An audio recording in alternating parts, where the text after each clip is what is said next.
Keynes, welcome, sir. It's a pleasure. The pleasure's all mine. Your agenda. That won't be necessary. I am the agenda. Tell them I've arrived. And then tell them I've arrived. And your name is? Hayek? F.A. Hayek? Of an H.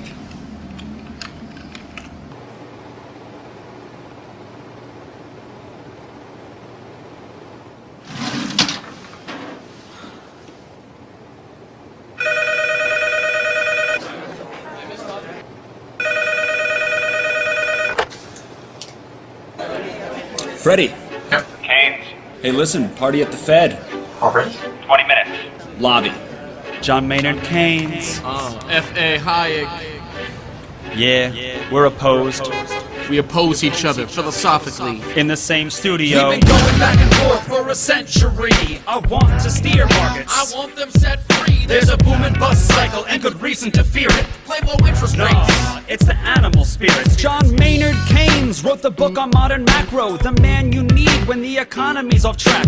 Depression, recession, now your question's in session. Have a seat and I'll school you in one simple lesson. Boom, 1929, the big crash. We didn't bounce back, economy's in the trash. Persistent unemployment, the result of sticky wages. Waiting for recovery, that's outrageous. I had a real plan, any fool can understand. The advice real simple, boost aggregate demand. C-I-G, altogether gets to Y. Keep that total growing, watch the economy fly. We've been going back and forth for a century. I want to steer markets. I want them set free. There's a boom and bust cycle and good reason to fear it. Play low interest rates. It's the animal spirit. You see, it's all about spending. Hear the register cha-ching.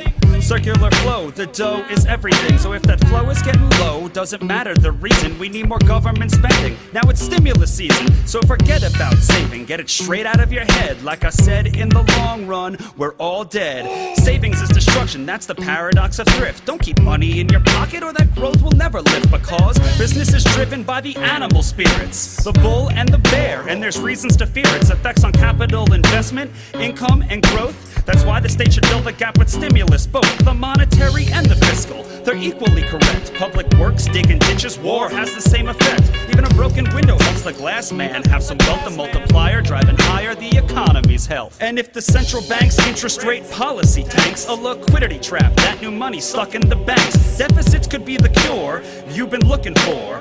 Let the spending soar now that you know the score.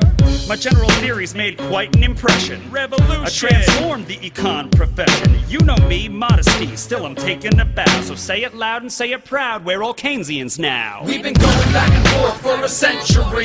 I want to steer markets. I want them set free. There's a boom and bust cycle and good reason to fear it. I made my case, Freddie H. Listen up, can you hear it? I'll begin in broad strokes, just like my friend Keynes. His theory conceals the mechanics to change. That simple equation, too much aggregation, ignores human action and motivation. Yet it continues as a justification for bailouts, payoffs by poles with machinations. You provide them with cover to sell us a free lunch. Then all that we're left with is debt and a bunch. If you're living high on that cheap credit hog, don't look for a cure from the hair of the dog.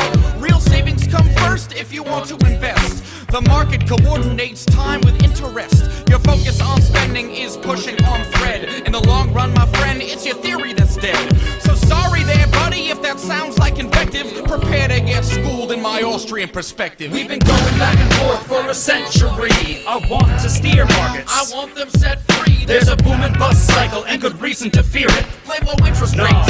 It's the animal spirits. The place you should study isn't the bust, it's the boom that should make you feel leery. That's the thrust of my theory. The capital structure is key. Malinvestments wreck the economy. The boom gets started with an expansion of credit.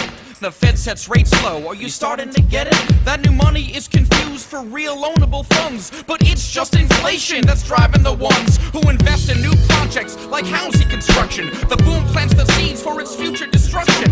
The savings aren't real, consumption's up too, and the grasping for resources reveals there's too few.